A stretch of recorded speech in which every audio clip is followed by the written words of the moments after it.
बच्चों, तो एक बार फिर से आपका स्वागत है मेरे YouTube चैनल पे जिसका नाम है केमिस्ट्री पॉइंट।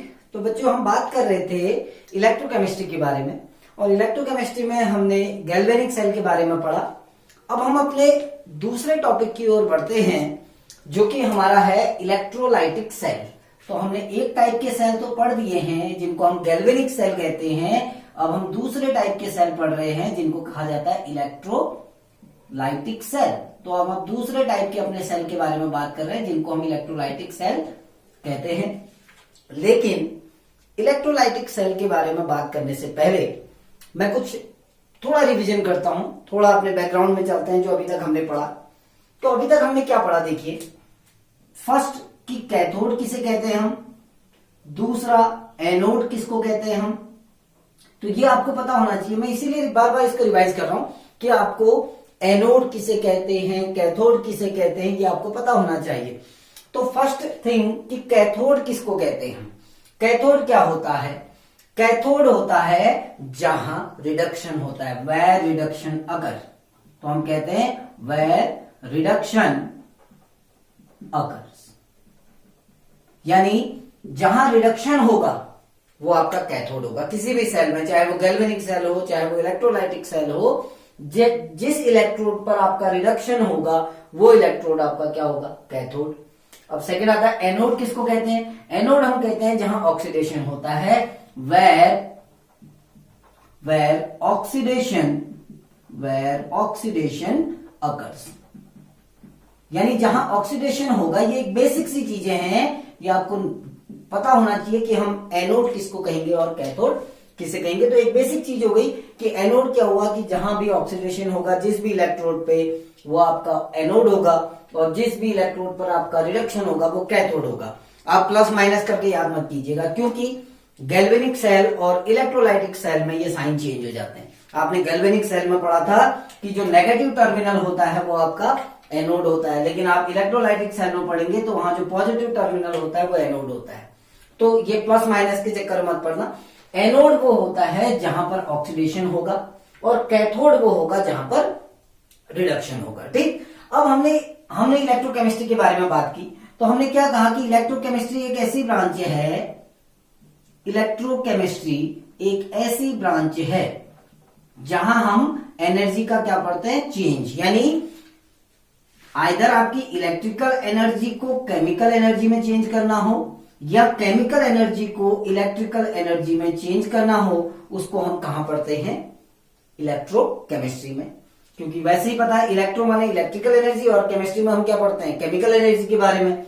तो चाहे इलेक्ट्रिकल एनर्जी को ट्रांसफॉर्म करना हो केमिकल एनर्जी में या केमिकल एनर्जी को ट्रांसफॉर्म करना हो इलेक्ट्रिकल एनर्जी में, ये जो आपका एनर्जी में जो चेंज है इसको हम कहां स्टडी करते हैं, इसको हम इलेक्ट्रोकेमिस्ट्री में स्टडी करते हैं। और इलेक्ट्रोकेमिस्ट्री में हमने कहा था, जब हमने प्रीवियस लेक्चर में बात करी थी, कि हमने तीन चीजों पर बात करनी है।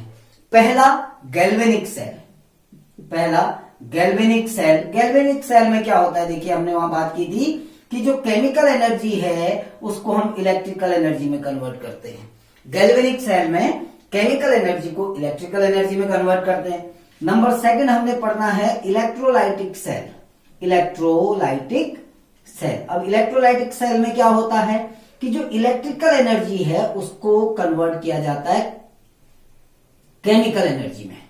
गैल्वेनिक सेल में हम केमिकल एनर्जी को इलेक्ट्रिकल एनर्जी में कन्वर्ट करते हैं, यानी कुछ केमिकल रिएक्शंस होती हैं जिससे इलेक्ट्रिकल एनर्जी प्रोड्यूस होती है। यहां बाहर से इलेक्ट्रिकल एनर्जी सप्लाई की जाती है जिसकी वजह से कुछ केमिकल रिएक्शंस होती हैं। तीसरा हमने पढ़ना है कंडक्शन ऑफ सॉल्यूशन। कि जो सॉल्यूशन उस सेल में भरा गया है। हमने बात की थी ना, गैल्वेनिक सेल में हम एक सॉल्यूशन फिलअप करते हैं, चाहे जिंक सल्फेट का हो चाहे कॉपर सल्फेट का हो। ऐसी अभी इलेक्ट्रोलाइटिक सेल में हम बात करेंगे, वहां भी हम इलेक्ट्रोलाइटिक सॉल्यूशन फिलअप करते हैं। तो उस सॉल्यूशन की वो जो विलयन है, वो जो सॉल्यूशन है, क्योंकि उसमें आयंस होंगे, उन आयंस की चालकता कितनी है, उन आयंस की फ्लो कितना है, मूवमेंट कितना है, इसीलिए हम कहते हैं फ्लो ऑफ आयंस।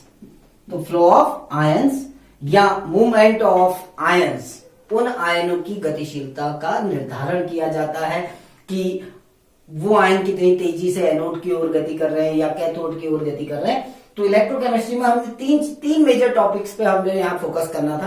पहला गैल्वेनिक सेल, दूसरा इलेक्ट्रोलाइटिक सेल, तीसरा कंडक्शन ऑफ सॉल्यूशन, जिसमें से हम गैल्वेनिक सेल को पढ़ चुके हैं। तो आज हम अपना सेकंड टॉपिक स्टार्ट करेंगे जो कि है आपका इलेक्ट्रोलाइटिक सेल के बारे में। तो हम इलेक्ट्रोलाइटिक सेल के बारे में आज बात करने वाले हैं।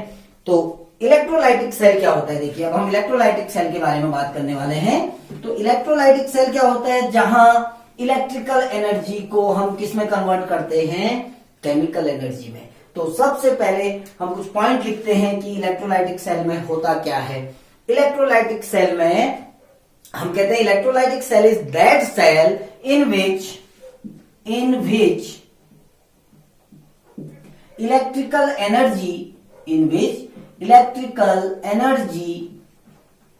is converted into chemical energy। तो जो आपका इलेक्ट्रोलाइटिक सेल है उसमें इलेक्ट्रिकल एनर्जी को कन्वर्ट किया जाता है केमिकल एनर्जी में। तो हम कहते हैं electrolytic cell is that cell in which the electrical energy is converted into chemical energy. क्या मतलब हुआ, मीनिंग ये हुई कि आपके पास इनपुट में आप क्या इनपुट देंगे, इनपुट में हम दे रहे हैं इलेक्ट्रिकल एनर्जी, दे रहे हैं ना, और आउटपुट में क्या आएगा आपका, आउटपुट में कुछ केमिकल रिएक्शंस आएंगी, कुछ केमिकल रिएक्शंस आएंगी जो नॉर्मली पॉसिबल नहीं होती है। कुछ ऐसी रिएक्शन, हमने इलेक्ट्रिकल एनर्जी दी और उस इलेक्ट्रिकल एनर्जी यानी इनपुट हमने इलेक्ट्रिकल एनर्जी दी और उस इनपुट की वजह से कुछ ऐसी रिएक्शंस हुई उस सेल में जो नॉर्मल कंडीशन पे पॉसिबल नहीं होती है। इसीलिए हम कहते हैं electrolytic cell is that cell in which the electrical energy is converted into chemical energy, यानी जिसमें हम विद्युत ऊर्जा को रासायनिक ऊर्जा में परिवर्तित करते हैं। इनपुट में क्या होता है, हमारा इलेक्ट्रिकल एनर्जी दी जाती है, आउटपुट में क्या होता है, हमारा केमिकल एनर्जी होती है। नंबर सेकंड कि ये जो इलेक्ट्रोलाइटिक सेल होता है इसके अंदर नॉन स्पॉन्टेनियस, अब देखो मैं लिख रहा हूं नॉन स्पॉन्टेनियस रिडॉक्स रिएक्शंस होती है। इस सेल के अंदर नॉन स्पॉन्टेनियस रिडॉक्स रिएक्शंस होती है। अब रिडॉक्स रिएक्शन आपने पढ़ी हुई है, ठीक, लेकिन इसके आगे से एक वर्ड और लग गया जिसको हम कहते हैं नॉन स्पॉन्टेनियस रिडॉक्स रिएक्शन। अब नॉन स्पॉन्टेनियस क्या हुई, आप गौर से देखिए, आप इलेक्ट्रिकल एनर्जी सप्लाई दे रहे हैं बाहर से, हम एक्सटर्नली उसमें एक इनपुट दे रहे हैं, किसका, इलेक्ट्रिकल एनर्जी का।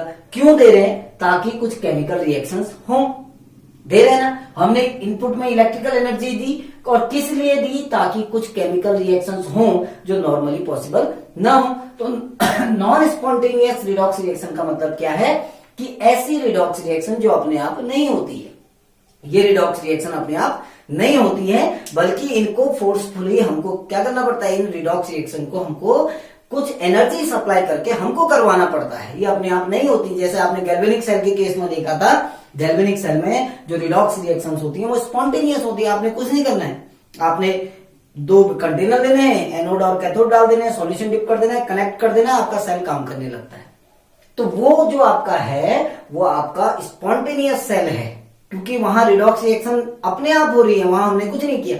लेकिन यहाँ रिएक्शन को, ये जो रिडॉक्स रिएक्शन को करवाने के लिए हमें बाहर से एनर्जी सप्लाई करनी पड़ी एक बैटरी के थ्रू। अभी जब हम आगे पढ़ेंगे तो हम इस सेल में एक्सटर्नली एक बैटरी कनेक्ट करते हैं, उस बैटरी के थ्रू हम इलेक्ट्रिकल एनर्जी सप्लाई करते हैं ताकि उसके अंदर कुछ केमिकल रिएक्शंस हों जो नॉर्मल कंडीशन में पॉसिबल नहीं होती हैं। तो ये जो सेल होता है इलेक्ट्रोलाइटिक सेल, हम कहते हैं electrolytic cell is that cell in which the electrical energy is converted into chemical energy and the electrolytic cell, ये जो होता है इलेक्ट्रोलाइटिक सेल, इसमें जो रिडॉक्स रिएक्शंस होती हैं उनका नेचर क्या होता है, नॉन स्पॉन्टेनियस नेचर होता है। दैट मीन्स कि जो रिडॉक्स रिएक्शन होंगी वो अपने आप नहीं होंगी, उनको हमको करवाना पड़ेगा। कैसे करवाएंगे, बाहर से एनर्जी सप्लाई करके। अब नंबर तीसरा पॉइंट आपको इसमें क्या नोट करना है, देखिए कि नॉन स्पॉन्टेनियस रिएक्शंस हैं, दैट मीन्स जो डेल्टा जी है, डेल्टा जी का मतलब गिब्स फ्री एनर्जी चेंज है, जो ये जो आपका Gibbs free energy change, Gibbs free energy change जो है ये पॉजिटिव होगा। ये हमने पहले भी पढ़ा है कि जब स्पॉन्टेनियस रिएक्शंस होती हैं वहां पर जो गिब्स फ्री एनर्जी होती है, डेल्टा जी की जो वैल्यू होती है वो नेगेटिव होती है। लेकिन यहां पर जो रिडॉक्स रिएक्शन हो रही है क्योंकि वो नॉन स्पॉन्टेनियस नेचर की है, तो यहां पर जो डेल्टा जी की वैल्यू है वो पॉजिटिव होगी। अब डेल्टा जी की वैल्यू पॉजिटिव होगी का मीनिंग क्या समझेंगे? देखिए आप समझिए, ये हमारे पास एक सिस्टम है, सपोज कीजिए ये हमारे पास एक सिस्टम है। अब ये सिस्टम की जो एनर्जी है डेल्टा जी है, यानी इस सिस्टम द्वारा यूजफुल वर्क को करने के लिए कितनी एनर्जी चाहिए इसको? Delta G. ठीक, अब इस सिस्टम की जो टोटल एनर्जी है, सपोज करो इस सिस्टम की जो टोटल एनर्जी है उसको हम किससे शो करते हैं? डेल्टा एच से। इस सिस्टम के पास टोटल एनर्जी कितनी है? Delta H. डेल्टा एच में से टी डेल्टा एस एनर्जी को हमने माइनस कर दिया तो वो गिब्स फ्री एनर्जी होगी। हमने जब 11th में पढ़ा था तो हमने एक फॉर्मूला पढ़ा था, delta G is equal to delta H minus T delta S. ये तो इक्वेशन थी कि डेल्टा जी जो गिब्स फ्री एनर्जी होती है वो सिस्टम की टोटल एनर्जी में से उसकी जो रैंडमनेस है उसको बनाए रखने के लिए जो एनर्जी चाहिए उसको माइनस कर देते हैं हम, तो आपकी क्या निकल जाती है? यूजफुल वर्क को करने के लिए एनर्जी जो चाहिए। किसी भी सिस्टम द्वारा जो यूजफुल वर्क होता है उसको करने के लिए जो एनर्जी की रिक्वायरमेंट होती है उसको हम डेल्टा जी कहते हैं। गिब्स फ्री एनर्जी वही तो है कि किसी भी आपका कोई सिस्टम है, उस सिस्टम द्वारा कोई यूजफुल वर्क करना है, उस यूजफुल वर्क को करने के लिए जो एनर्जी की रिक्वायरमेंट होती है that is called delta G, यानी गिब्स फ्री एनर्जी। तो गिब्स फ्री एनर्जी क्या है कि टोटल एनर्जी में से सिस्टम की जितनी अपनी टोटल एनर्जी है उस टोटल एनर्जी में से उस सिस्टम की रैंडमनेस को बनाए रखने के लिए, उस सिस्टम की जो रैंडमनेस है उसको बनाए रखने के लिए जितनी एनर्जी की रिक्वायरमेंट होती है, रैंडमनेस को बनाए रखने के लिए कितनी एनर्जी चाहिए? T delta S. फ्रीडम को मेंटेन करने के लिए, सिस्टम की अगर फ्रीडम या रैंडमनेस को मेंटेन करने के लिए कितनी एनर्जी चाहिए? T delta S. उतनी एनर्जी को हम माइनस कर देंगे टोटल एनर्जी में से, तो वो क्या निकल जाएगा? यूजफुल वर्क को करने के लिए एनर्जी मिल जाएगी। अब इसको एग्जांपल से बता देता हूं। सपोज करो मेरे पास बहुत सारा पैसा है, ठीक है ना, तो बहुत सारा पैसा है और मैं, ऐसा तो नहीं है कि मैं अपना पूरा पैसा किसी को डोनेट कर दूंगा, पॉसिबल नहीं है, क्योंकि उसके बाद मैं रोड पे आ जाऊंगा ना। मेरे पास बहुत सारा पैसा है और ऐसा ये तो है नहीं कि मैं अपना सारा का सारा पैसा किसी को डोनेट कर दूं। अगर मैं ऐसा करता हूं तो मैं खुद रोड पे आ जाऊंगा। लेकिन मैं करूंगा क्या? मैं अपनी आइडेंटिटी को बनाए रखने के लिए कुछ पैसा अपने पास बचा लूंगा। उसके बाद जो मेरे पास बैलेंस बचता है उसको मैं डोनेट कर सकता हूं, किसी को भी कर सकता हूं ना। वही यहां भी होता है कि सिस्टम के पास टोटल जितनी एनर्जी है उस एनर्जी में से सिस्टम ने कुछ एनर्जी रख ली। किस लिए? अपनी फ्रीडम को मेंटेन करने के लिए, अपनी रैंडमनेस को मेंटेन करने के लिए कुछ एनर्जी अपने पास रख ली और उसके बाद जो एनर्जी बच गई वो एनर्जी किस काम में आ गई? यूजफुल वर्क को करने में। अब यहां पर क्या हो रहा है? देखिए ये सिस्टम है आपका, इस सिस्टम के पास यूजफुल वर्क को करने के लिए कितनी एनर्जी है? डेल्टा जी के इक्वल। अब सिस्टम को आप बाहर से इनपुट में इलेक्ट्रिकल एनर्जी दे रहे हैं। हम इस सिस्टम को बाहर से इनपुट में इलेक्ट्रिकल एनर्जी दे रहे हैं, तो सिस्टम को तो कुछ काम करना ही नहीं है ना। सिस्टम की एनर्जी कम नहीं होगी, क्यों? क्योंकि हम बाहर से एनर्जी दे रहे हैं। अगर हम बाहर से एनर्जी नहीं देते तो सिस्टम अपनी एनर्जी का यूज करता, लेकिन क्योंकि हम बाहर से एनर्जी दे रहे हैं, एक्सटर्नली हम उसको एनर्जी सप्लाई कर रहे हैं, तो सिस्टम की एनर्जी क्या होगी? डिक्रीज नहीं होगी बल्कि इंक्रीज होगी, क्योंकि हम बाहर से एनर्जी दे रहे हैं। ठीक है ना, हम इस सिस्टम को, इसीलिए हमने कहा इनपुट में क्या है? Electrical energy. हमने इलेक्ट्रिकल एनर्जी सप्लाई की तो ये अपनी एनर्जी को खर्च नहीं कर रहा है, बल्कि इसको तो बाहर से एनर्जी मिल रही है, तो सिस्टम की एनर्जी क्या होगी? इंक्रीज हो जाएगी। इसीलिए हम क्या कहते हैं कि डेल्टा जी की जो वैल्यू है वो क्या होगी? डेल्टा जी की वैल्यू क्या हो जाएगी? पॉजिटिव हो जाएगी। इतना समझ में आ गया होगा कि इलेक्ट्रोलाइटिक सेल क्या होते हैं? Electrolytic cell are that cell in which the electrical energy is converted into chemical energy. That means कि हम इनपुट में क्या देते हैं? इलेक्ट्रिकल एनर्जी देते हैं, और उस इलेक्ट्रिकल एनर्जी के कारण कुछ केमिकल रिएक्शंस होती हैं, कुछ रिडॉक्स रिएक्शंस होती हैं जो कि नॉर्मल कंडीशन में पॉसिबल नहीं होती हैं। उस जो नॉन स्पॉन्टेनियस रिडॉक्स रिएक्शन है उनको कराने के लिए हमको बाहर से क्या देना पड़ता है? एनर्जी। और जो इलेक्ट्रोलाइटिक सेल में जो रिडॉक्स रिएक्शन होती है उनका जो नेचर होता है वो नॉन स्पॉन्टेनियस होता है। दैट मीन्स वो अपने आप रिएक्शन नहीं होंगी, वो रिएक्शन हमको करवानी पड़ेगी, और रिएक्शन को करवाने के लिए हमको बाहर से एक्सटर्नली क्या देना पड़ेगा, कुछ एनर्जी देनी पड़ेगी। किस फॉर्म में दे रहे हैं, इलेक्ट्रिकल एनर्जी के फॉर्म में। थर्ड हमने कहा क्योंकि सिस्टम जो है वो नॉन स्पॉन्टेनियस नेचर का है, तो जब नॉन स्पॉन्टेनियस नेचर का होगा तो डेल्टा जी की वैल्यू क्या होगी, पॉजिटिव होगी। तो डेल्टा जी की वैल्यू पॉजिटिव कैसे होगी, क्योंकि हम बाहर से इलेक्ट्रिकल एनर्जी सप्लाई कर रहे हैं, और जब हम बाहर से इलेक्ट्रिकल एनर्जी सप्लाई करते हैं तो सिस्टम की, क्योंकि सिस्टम इस एनर्जी को गेन कर रहा है, तो सिस्टम की एनर्जी डिक्रीज नहीं होगी बल्कि सिस्टम की एनर्जी इंक्रीज होगी।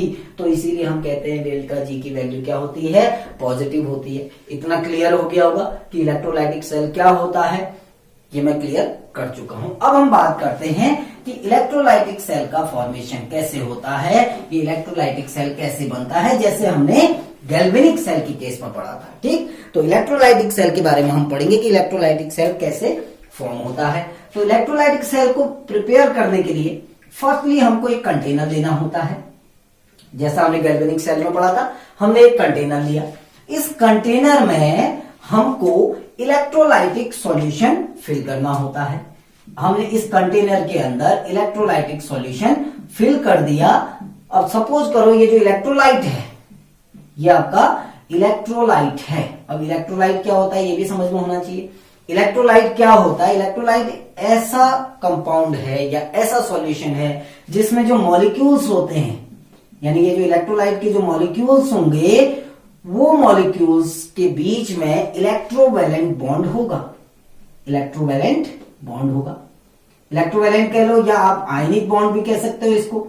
यानी कहने का मतलब है जो इलेक्ट्रोलाइटिक सॉल्यूशन होता है वो एक ऐसे सॉल्यूशन होते हैं जिसमें जो मॉलिक्यूल्स होते हैं उनके बीच में क्या होता है, मॉलिक्यूल्स में इलेक्ट्रोवैलेंट बॉन्ड पाए जाते हैं या आयनिक बॉन्ड पाए जाते हैं। यानी जो मॉलिक्यूल फॉर्म होगा वो कंप्लीट ट्रांसफर ऑफ इलेक्ट्रॉन के द्वारा होगा, क्योंकि हमको पहले भी पता है आयनिक बॉन्ड या इलेक्ट्रोवैलेंट बॉन्ड कब बनते हैं, जब कंप्लीट ट्रांसफर ऑफ इलेक्ट्रॉन होता है।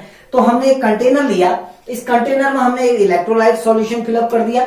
अब ये ध्यान देना कि जो इलेक्ट्रोलाइट सॉल्यूशन लोगे ये ड्राई स्टेट में आप नहीं लोगे, यानी जो इलेक्ट्रोलाइट फिलअप कर रहे हो वो ड्राई स्टेट में नहीं होगा, आइदर वो मॉल्टन स्टेट में होगा या वो एक्वस फॉर्म में होगा। एक्वस फॉर्म में भी हो सकता है, ईथर का सॉल्यूशन भी होता है, ईथरल सॉल्यूशन भी हो सकता है, यानी ड्राई फॉर्म में नहीं होगा, उसका सॉल्यूशन प्रिपेयर किया जाएगा।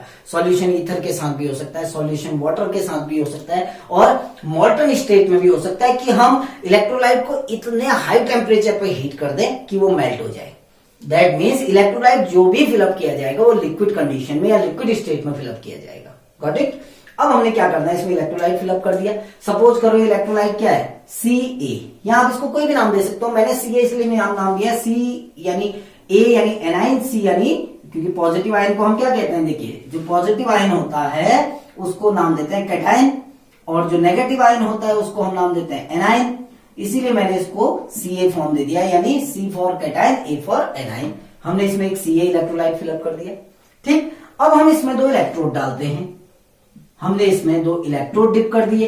अब ये इलेक्ट्रोड, सपोज कीजिए मैंने इस केस में प्लेटिनम का इलेक्ट्रोड लिया है। ठीक, प्लेटिनम एक इनर्ट इलेक्ट्रोड होता है, इनर्ट इलेक्ट्रोड, क्योंकि ये काम नहीं करता है, ये इनएक्टिव इलेक्ट्रोड भी कहते हैं, ये रिएक्ट नहीं करता है, यानी ये रिएक्शन में पार्टिसिपेट नहीं करेंगे, इसीलिए इसको नॉन अटैकिंग इलेक्ट्रोड भी कहते हैं। इसको आप इनर्ट इलेक्ट्रोड भी कह सकते हैं, इसको आप नॉन एक्टिव इलेक्ट्रोड भी कह सकते हैं। फिलहाल हमने प्लेटिनम का इलेक्ट्रोड यूज किया, इसकी जगह पर कोई दूसरा इलेक्ट्रोड भी यूज हो सकता है। अगर कॉपर का यूज करते हैं तो वो अटैकिंग इलेक्ट्रोड हो जाएगा, किसी अदर मेटल का हम इलेक्ट्रोड यूज करेंगे तो वो अटैकिंग हो जाएगा, क्योंकि वो रिएक्शन में पार्टिसिपेट करेगा। आगे जब एग्जांपल देंगे तो वहां पर ये क्लियर हो जाएगा कैसे। ठीक, अभी फिलहाल हमने इसमें प्लेटिनम के इलेक्ट्रोड डाल दिए। अब हम करते क्या है कि ये दोनों इलेक्ट्रोड को हम एक बैटरी के थ्रू कनेक्ट कर देते हैं। हमने इस इलेक्ट्रोड को एक बैटरी के थ्रू आपस में कनेक्ट कर दिया। ये बैटरी का नेगेटिव पॉइंट हो गया और ये बैटरी का आपका पॉजिटिव पॉइंट हो गया। हमने इसको एक बैटरी के थ्रू कनेक्ट कर दिया। अब देखो इस इलेक्ट्रोड से बैटरी का पॉजिटिव एंड अटैच हो रहा है, तो इस इलेक्ट्रोड पे कौन सा चार्ज आ गया, पॉजिटिव। इस पर नेगेटिव, अगर इसका नेगेटिव एंड इससे अटैच है तो इस इलेक्ट्रोड पे कौन सा चार्ज आ गया, नेगेटिव। अभी हमें एनोड कैथोड कुछ भी नहीं पता कि एनोड कौन सा है, कैथोड कौन सा है। लेकिन आप एक चीज ध्यान देना, हमने इसमें जो इलेक्ट्रोलाइट फिलअप किया है Ca, और आपको पता है कि जब हम किसी इलेक्ट्रोलाइट का सॉल्यूशन प्रिपेयर करते हैं तो इक्विलिब्रियम पर यह अपने आयंस में डिसोशिएट हो जाता है, C+A-। हमने पढ़ा है ना कि जैसे NaCl का सॉल्यूशन अगर हम प्रिपेयर करते हैं तो NaCl क्या होता है, इक्विलिब्रियम पे अपने आयंस में डिसोशिएट हो जाता है, Na पॉजिटिव Cl नेगेटिव। वैसे ही जब हमने सॉल्यूशन इसमें फिलअप किया लिक्विड स्टेट में, आइदर मोल्टन और एक्वस, किसी भी अगर हमने लिक्विड फॉर्म में इसको फिलअप किया है तो ये Ca के फॉर्म में नहीं रहेगा, क्योंकि इक्विलिब्रियम पे ये किसके फॉर्म में रहता है, आयंस के फॉर्म में रहता है। दैट मीन्स ये सॉल्यूशन में आयंस के फॉर्म में रहेगा C पॉजिटिव A नेगेटिव, और ये C पॉजिटिव और A नेगेटिव रैंडमली इसमें फैले हुए होते हैं। यानी सॉल्यूशन में चारों ओर आपके आयंस फैले हुए हैं। कौन से आयंस फैले हुए हैं, पॉजिटिव और नेगेटिव आयंस। ठीक, अब क्या होता है देखिए, जैसे ही हम यहां बैटरी से को कनेक्ट करते हैं दोनों इलेक्ट्रोडों से, तो होता क्या है, क्योंकि हमें पता है कि अपोजिट चार्ज जो होते हैं वो एक दूसरे को अट्रैक्ट करते हैं। अब पॉजिटिव एंड पर क्या रिएक्शन होगी, नेगेटिव एंड पर क्या रिएक्शन होगी, हम उस पर बात करते हैं। सबसे पहले रिएक्शन हम लिखते हैं, जैसे हम गैल्वेनिक सेल के केस में लिखते थे, एट एनोड एट कैथोड। तो ये सेल काम करने लग गया है। अब सेल में कैसे रिएक्शंस होती है हम उसके बारे में बात करते हैं कि हमने एक बैटरी के थ्रू इलेक्ट्रिकल इनपुट दिया तो कुछ केमिकल इक्वेशन, कुछ रिएक्शंस होंगी इसके अंदर। वो केमिकल रिएक्शंस क्या होती है हम उसके बारे में बात करते हैं। तो फर्स्ट हम ले रहे हैं, हमें नहीं पता एनोड क्या है कैथोड क्या है अभी। ठीक, वैसे पता है कि पॉजिटिव टर्मिनल जो होता है वो एनोड और नेगेटिव टर्मिनल जो होगा वो कैथोड। ध्यान देना कि गैल्वेनिक सेल के केस का बिल्कुल अपोजिट होता है। गैल्वेनिक सेल में जो नेगेटिव एंड था वो आपका क्या था, एनोड। पॉजिटिव एंड क्या था, कैथोड। यहां पॉजिटिव एंड एनोड हो जाता है और नेगेटिव एंड कैथोड हो जाता है। कैसे होता है अभी उसको प्रूफ करके बताता हूं आपको कि क्यों हम पॉजिटिव टर्मिनल को एनोड कह रहे हैं और क्यों नेगेटिव टर्मिनल को हम क्या कह रहे हैं, कैथोड कह रहे हैं। अब फर्स्ट हम लिखते हैं एट पॉजिटिव जो एंड है, यहां क्या रिएक्शन होगी, जो पॉजिटिव टर्मिनल है उस पर क्या रिएक्शंस होंगी। तो आपको पता है, देखो सॉल्यूशन में दो टाइप के आयन है हमारे, एक पॉजिटिव और एक नेगेटिव। और ये इलेक्ट्रोड पे भी चार्ज है। देखिए आप देखिए, इस इलेक्ट्रोड पे पॉजिटिव चार्ज है क्योंकि ये पॉजिटिव एंड से जुड़ा है, इस इलेक्ट्रोड पे नेगेटिव चार्ज है क्योंकि ये नेगेटिव एंड से जुड़ा हुआ है। तो हमें पता है ये इलेक्ट्रोड क्या करेंगे, इन आयंस को अपनी ओर अट्रैक्ट करेंगे, खींचेंगे। तो क्योंकि इस पर इस इलेक्ट्रोड पे पॉजिटिव चार्ज है तो ये नेगेटिव आयंस को अपनी ओर खींचेगा। यानी जो ए नेगेटिव है वो सॉल्यूशन से निकल के किसकी ओर को मूव करेंगे, पॉजिटिव एंड की ओर। अब पॉजिटिव एंड पर क्या रिएक्शंस होगी, देखो कौन से आयन मूव कर रहे हैं, ए नेगेटिव आयंस मूव कर रहे हैं ना। अब ए नेगेटिव आयंस वहां जाके क्या करेंगे, ध्यान से देखना, क्योंकि इस पर नेगेटिव चार्ज है।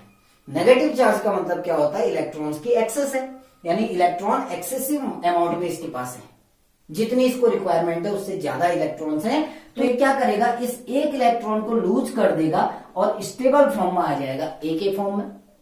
ये एग्जांपल है खाली, ठीक है ना। इसकी जगह पर Cl2 भी हो सकता है, H2 भी हो सकता है, कुछ भी। तो यहां पर क्योंकि ए नेगेटिव स्पीसीज है, इस स्पीसीज के पास 1 नेगेटिव चार्ज है, दैट मीन्स इसके पास एक इलेक्ट्रॉन एक्स्ट्रा है जिसके कारण ये अनस्टेबल है। अब ये एक इलेक्ट्रॉन को लूज कर देता है तो इसका चार्ज पूरा का पूरा खत्म हो जाएगा और ये स्टेबल कंडीशन पे आ जाएगा। अब क्योंकि यहां पर इलेक्ट्रॉन रिलीज हुए हैं, गौर से देखना, इलेक्ट्रॉन त्याग किए हैं, लूज किए हैं, तो यहां पर कौन सी प्रोसेस हो रही है, ऑक्सीडेशन।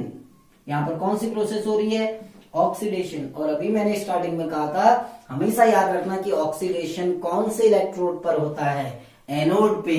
यानी जो पॉजिटिव टर्मिनल है वो क्या कहलाएगा यहां पर, एनोड। क्यों कहलाया समझ रहे हैं, क्योंकि पॉजिटिव जो टर्मिनल है उस पॉजिटिव टर्मिनल पर ऑक्सीडेशन हो रहा है, और जिस भी इलेक्ट्रोड पर ऑक्सीडेशन होता है वो हमेशा क्या कहलाता है, आपका एनोड। आप याद रखना, गैल्वेनिक सेल में भी एनोड पर ऑक्सीडेशन हो रहा था, चार्ज कुछ भी हो, प्लस माइनस हो, छोड़ दो, लेकिन एनोड पर हमेशा क्या होगा, ऑक्सीडेशन। वहां भी हो रहा था, यहां भी एनोड पर क्या हो रहा है, ऑक्सीडेशन। अब हम सेकंड पॉइंट पे आते हैं अपना। अब आते हैं एट नेगेटिव टर्मिनल।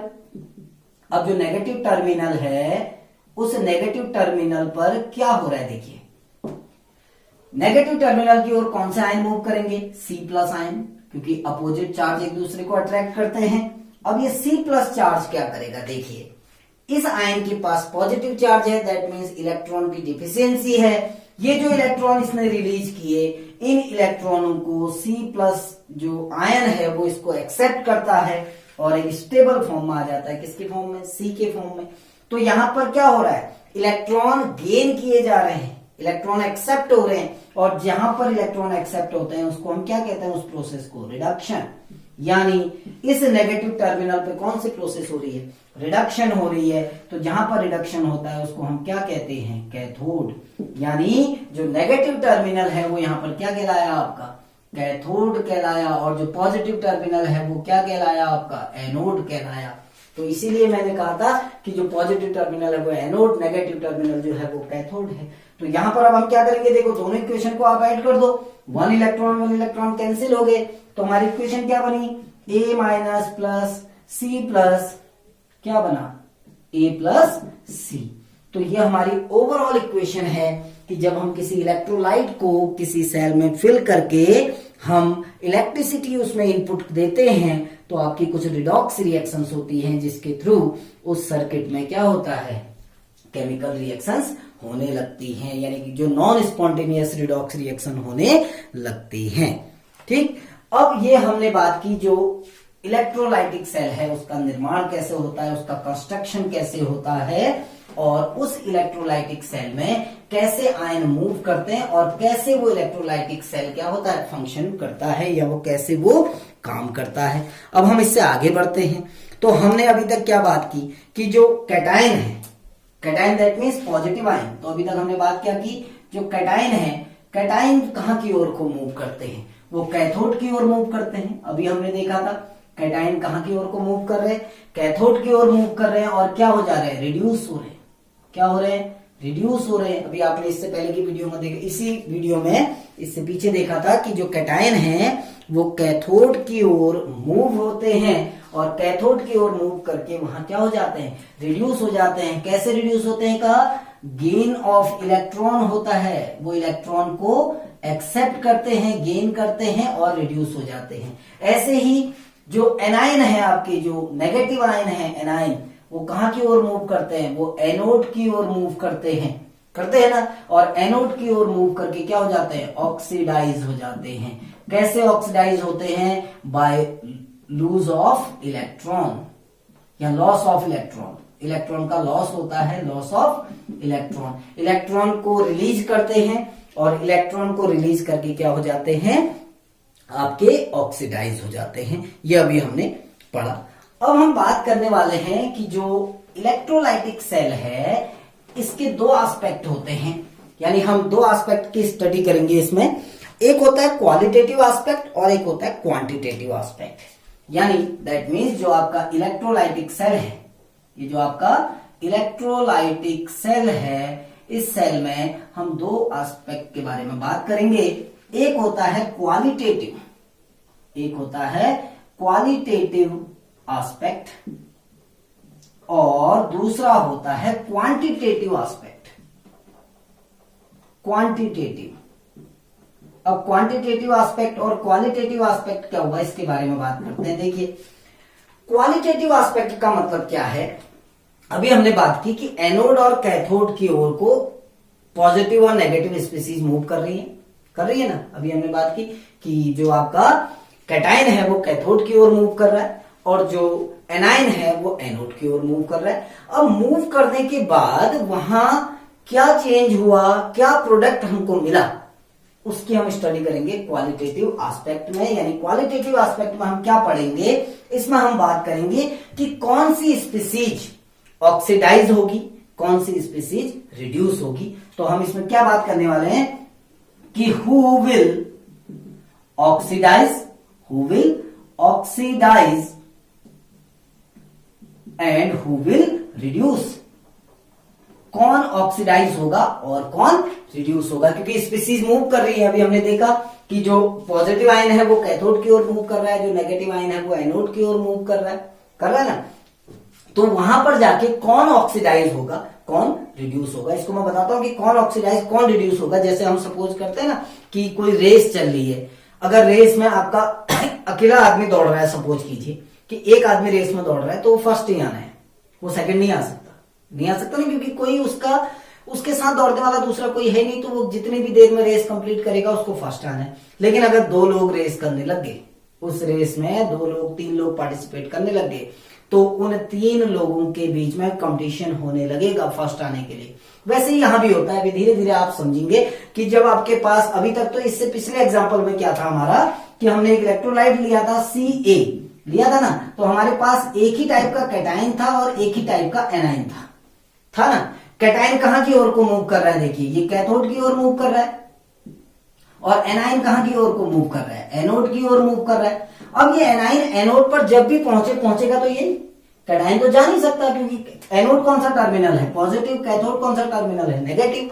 तो ये एनायन एक ही अकेला, हमारे पास सॉल्यूशन में एक ही एनायन था, कौन सा, A-, ये जब भी पहुंचेगा एनोड पर इसी को जाना है। सपोज कीजिए इसके साथ साथ एक एनायन और होता हमारे पास, अब इन दोनों में कंपटीशन होने लगेगा कि कौन यहां पहले जाएगा। यानी क्योंकि एनोड पर हमें पता है ऑक्सीडेशन होता है, तो ऑक्सीडेशन A नेगेटिव का भी हो सकता है, B नेगेटिव का भी हो सकता है, बराबर चांसेस होते हैं, इसके पास भी और इसके पास भी होगा ना। आप इसको एग्जांपल के तौर पे ले सकते हैं। ये हमारा कोई पॉइंट है जहां पर रेस कंप्लीट होनी है, ये दोनों रेस कर रहे हैं, दोनों दौड़ रहे हैं। अब इन दोनों में से जो पहले पहुंचेगा वही तो जीतेगा। तो यही यहां पर है कि who will oxidise, who will reduce at anode and cathode. उस एनोड और कैथोड पे जाके कौन ऑक्सीडाइज होगा, कौन रिड्यूस होगा, ठीक है ना।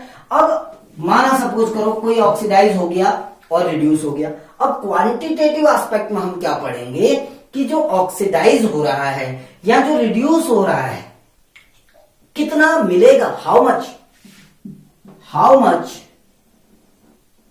वी गेट,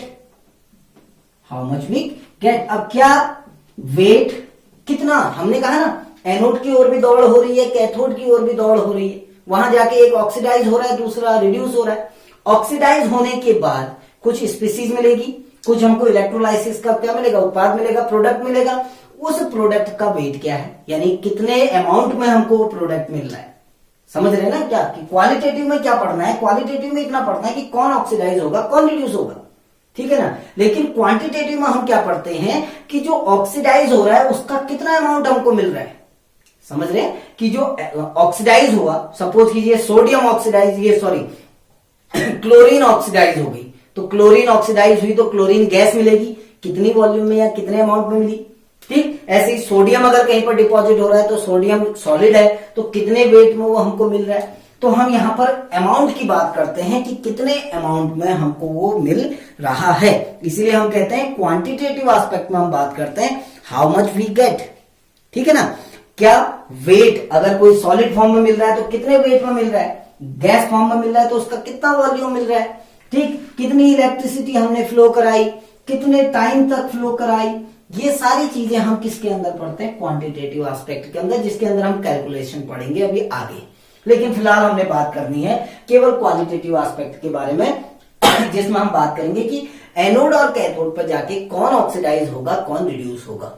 ठीक, तो वहां पर क्या होता है कि ये जो क्वालिटेटिव एस्पेक्ट होता है इसको कुछ फैक्टर अफेक्ट करते हैं, ठीक है ना। कुछ ऐसे फैक्टर्स होते हैं कि जो इस क्वालिटेटिव एस्पेक्ट को अफेक्ट करते हैं। अगर हम आपसे कहें ना कि हमने एक सेल ले रखा है और उसमें हम आपसे पूछते हैं कि एनोड पर क्या प्रोडक्ट मिलेगा, कैथोड पर क्या प्रोडक्ट मिलेगा, आपको कुछ नहीं बताया गया, आपसे सीधे पूछा गया एक सेल है और उस सेल में आपको ये बताना है कि एनोड पर क्या, कितने अमाउंट, एनोड पर कौन सा प्रोडक्ट होगा और कैथोड पर कौन सा प्रोडक्ट होगा। तो आपका पहला क्वेश्चन आई थिंक ये होगा कि सर हमने उसमें इलेक्ट्रोलाइट क्या फिलअप किया है, क्योंकि सबसे पहले तो हमको ये पता होना चाहिए ना कि इलेक्ट्रोलाइट क्या है, तभी तो हम बताएंगे प्रोडक्ट क्या है। NaCl यूज कर रहे हैं तो प्रोडक्ट Na होगा, सोडियम हो सकता है, क्लोरीन हो सकती है, तो उसके लिए हमको फर्स्ट क्या पता होना चाहिए कि इलेक्ट्रोलाइट कौन सा भरा गया है। इसीलिए जो पहला फैक्टर्स होता है जो अफेक्ट करता है वो होता है इलेक्ट्रोलाइट, कि कौन सा इलेक्ट्रोलाइट हमने फिलअप किया, इलेक्ट्रोलाइट। ठीक, तो पहला फैक्टर कौन अफेक्ट करता है, क्वालिटेटिव एस्पेक्ट को, इलेक्ट्रोलाइट। दूसरा कौन सा फैक्टर है, वो है मीडियम, कि मीडियम क्या है हमारा। अभी इसको अब धीरे धीरे आगे आप समझेंगे कि हमने किस मीडियम का यूज किया है। आपने मॉल्टन स्टेट में लिया है, आपने एक्वस फॉर्म में लिया है, आपने इथरल सॉल्यूशन लिया है, आपका मीडियम क्या है, यानी आपने इलेक्ट्रोलाइट को कैसे लिक्विड फॉर्म में लाए हैं। आप उसको हीट अप करके उसको मेल्ट करके लाए हैं, आप उसको एक्वा सॉल्यूशन प्रिपेयर करके लाए हैं, या आप उसको ईथर में उसका सॉल्यूशन प्रिपेयर करके लाए हैं। ठीक। और तीसरा हमारा जो मेन होता है वो होता है इलेक्ट्रोड, यानी नेचर ऑफ इलेक्ट्रोड भी कह सकते हैं, नेचर ऑफ इलेक्ट्रोड, कि आपने इलेक्ट्रोड कौन सा यूज किया है। जैसे इससे पिछले वाले एग्जांपल में अभी हमने बात की थी कि पिछले एग्जांपल में हमने क्या कहा था कि इलेक्ट्रोड किसका था, प्लेटिनम का इलेक्ट्रोड था, और हमने प्लेटिनम इलेक्ट्रोड के लिए क्या कहा था कि वो नॉन अटैकिंग होता है, ठीक है ना, वो रिएक्शन में पार्टिसिपेट नहीं करता है। लेकिन अगर हम इलेक्ट्रोड चेंज कर दें, हम उसकी जगह अटैकिंग इलेक्ट्रोड ले लें जो रिएक्शन में पार्टिसिपेट कर रहा है, तो आपका प्रोडक्ट क्या हो जाएगा, चेंज हो जाएगा। इसको हम अभी धीरे धीरे इस पे बात करने वाले हैं कि कैसे वो चेंज होता है। एग्जांपल लेते हैं इसी का कि कैसे ये फैक्टर अफेक्ट करते हैं क्वालिटेटिव एस्पेक्ट को, हम इसी के बारे में बात करते हैं। क्वांटिटेटिव एस्पेक्ट को हम फिर बात करेंगे। सपोज कीजिए मैं एक फिर से एग्जांपल ले रहा हूं, हमने एक कंटेनर लिया है, ठीक है ना, इस कंटेनर में हमने NaCl को फिलअप किया है, जो इलेक्ट्रोलाइट है वो हमारा क्या है, NaCl, और किस कंडीशन में है, मोल्टन कंडीशन, मोल्टन स्टेट में है, यानी मेल्ट करके हमने इसमें वाटर वगैरह कुछ ऐड नहीं किया, केवल NaCl है। हमने इसमें 2 इलेक्ट्रोड ले लिए, सपोज कीजिए एक इलेक्ट्रोड आपका, ये इलेक्ट्रोड जो है हम प्लेटिनम इलेक्ट्रोड का यूज कर रहे हैं, सपोज करो ये प्लेटिनम के इलेक्ट्रोड है, जो इनर्ट इलेक्ट्रोड है, यानी नॉन अटैकिंग इलेक्ट्रोड भी कह सकते हैं। इनर्ट मींस ये रिएक्शन में पार्टिसिपेट नहीं कर रहे।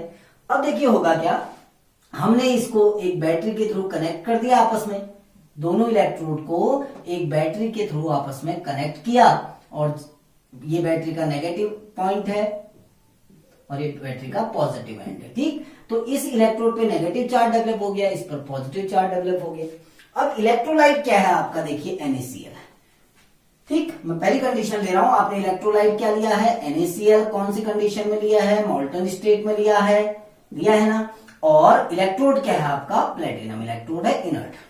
अब क्या होगा, जो NaCl होता है देखिए इसका मोल्टन फॉर्म है, तो जब इक्विलिब्रियम कंडीशन आएगी तो वहां पर ये डिसोशिएट हो जाएगा, किसमें, Na positive and Cl negative में। दैट मीन्स ये जो सॉल्यूशन है, इस सॉल्यूशन में चारों ओर आयंस बिखरे पड़े हैं। कौन से आयन बिखरे पड़े हैं आपके, Na positive and Cl negative, ये तो बिखरे पड़े हैं।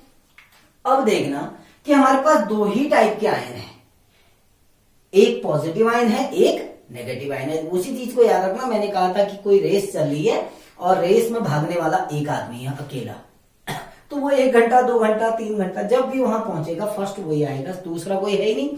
तो वही यहां पर भी है, देखिए ये एनोड है, पॉजिटिव टर्मिनल, तो एनोड की ओर कौन से आयन मूव करते हैं, आपको बताया था, क्योंकि पॉजिटिव टर्मिनल है तो कौन सा आयन मूव करेगा, नेगेटिव आयन।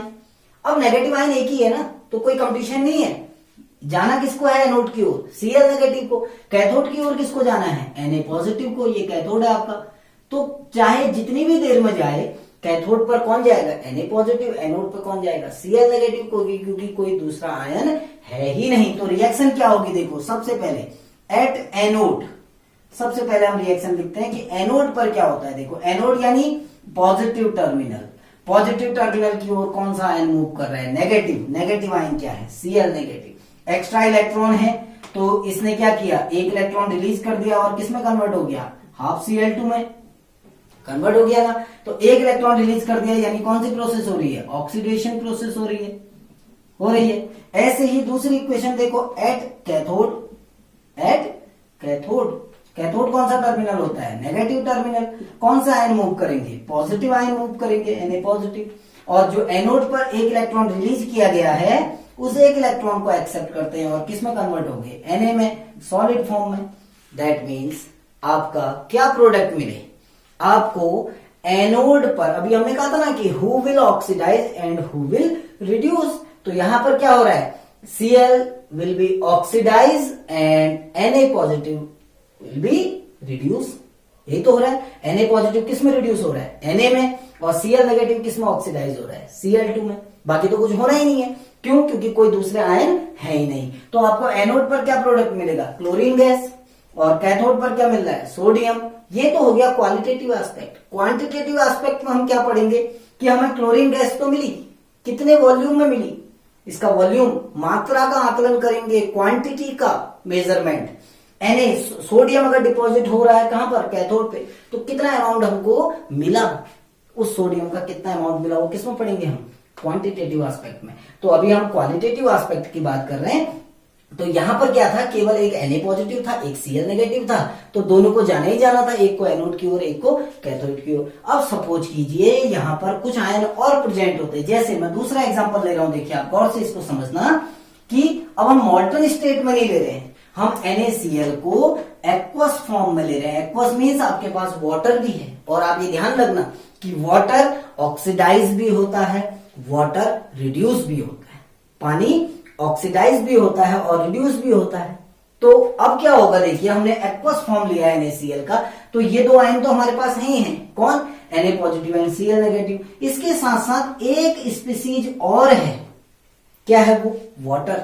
वाटर भी मूव करेगा कहां की ओर को, एनोड और कैथोड की ओर को, क्योंकि वाटर ऑक्सीडाइज भी हो सकता है, वाटर रिड्यूस भी हो सकता है। तो इसको ऑक्सीडाइज होना होगा तो ये एनोड की ओर मूव करेगा, रिड्यूस होना होगा तो ये कैथोड की ओर मूव करेगा। दैट मीन्स अब हमारे पास क्या है, देखिए एनोड पर दो स्पीसीज मूव करेंगे। एनोड पर आपका कौन मूव करेगा, Cl नेगेटिव भी मूव करेगा और H2O भी मूव करेगा। अब इनमें जीतता कौन है, कौन जाएगा, इन दोनों में से कौन एनोड पर ऑक्सीडाइज होगा। ऐसे ही कैथोड पर आपका Na पॉजिटिव भी मूव करेगा और वाटर भी मूव करेगा। अब बात यह है कि इन दोनों में से कौन रिड्यूस होगा कैथोड पे, और इन दोनों में से कौन आपका एनोड पर क्या होगा, ऑक्सीडाइज होगा। पिछले केस में क्या था, दो ही स्पीसीज थी, तो एक को ऑक्सीडाइज होना ही था, एक को रिड्यूस होना ही था। लेकिन यहां अब क्या हो गया, कंपटीशन हो गया between Cl negative ion and water, कि इन दोनों में से कौन क्या होगा, ऑक्सीडाइज होगा at anode, and Na positive and water, इन दोनों के बीच में भी कंपटीशन होता है कि कौन कैथोड पर रिड्यूस होगा। तो इसके लिए एक छोटा सा आप पॉइंट नोट करना कि जो एनोड पर है, एनोड पर हमें पता है क्या होता है, ऑक्सीडेशन होता है। ऑक्सीडेशन किसका होगा, ये ध्यान देना, ऑक्सीडेशन किसका होगा, जिसकी SRP वैल्यू क्या होगी, लो होगी, यानी जिसका SRP standard reduction potential value, जिसकी स्टैंडर्ड रिडक्शन पोटेंशियल वैल्यू क्या होगी, आपकी लो होगी, क्योंकि ऑक्सीडेशन हो रहा है और हम बात कर रहे हैं स्टैंडर्ड रिडक्शन पोटेंशियल। तो जिसका रिडक्शन पोटेंशियल लो होगा तो क्या होगा, वो रिड्यूस तो होना नहीं चाहेगा, तो जब रिड्यूस नहीं होगा तो क्या हो जाएगा, ऑक्सीडाइज हो जाएगा। नंबर सेकंड, कैथोड पर कौन सी स्पीसीज आपका रिड्यूस होगी, क्योंकि कैथोड पर रिडक्शन होता है, और किसका रिडक्शन होगा, विच हैव हाई SRP वैल्यू, यानी जिसकी SRP वैल्यू क्या होगी, हाई होगी। ये एक छोटा सा पॉइंट आपको बता रहा हूं, इसको डिटेल में नेक्स्ट वीडियो में हम कवर करेंगे कि हम कहते हैं कि एनोड पर कौन सी स्पीसीज ऑक्सीडाइज होगी, the species which have low value of standard reduction potential is oxidise at anode, and the species which have high value of standard reduction potential will reduce at cathode. तो cathode पर वो species आपकी reduce होगी जिसके लिए SRP value high है, और anode पर आपकी कौन सी स्पीसीज ऑक्सीडाइज होगी जिसके लिए SRP वैल्यू लो है। ठीक, तो इसके लिए हम बात करेंगे नेक्स्ट टॉपिक में इलेक्ट्रोकेमिकल सीरीज के बारे में। जब आप इलेक्ट्रोकेमिकल सीरीज पढ़ेंगे तो उसमें आपको इजीली आप बता सकते हैं कि इनमें से, इन दोनों में से कौन ऑक्सीडाइज होगा और इन दोनों में से कौन रिड्यूस होगा। उसके लिए आपको एक पॉइंट याद रखना पड़ेगा कि ऑक्सीडेशन किसका होता है, जिसके SRP वैल्यू लो होती है, रिडक्शन किसका होता है, जिसके SRP वैल्यू हाई होती है। आई होप आपको ये टॉपिक समझ में आया होगा। फिर भी अगर कहीं पर प्रॉब्लम होती है तो आप लोग पूछ सकते हैं।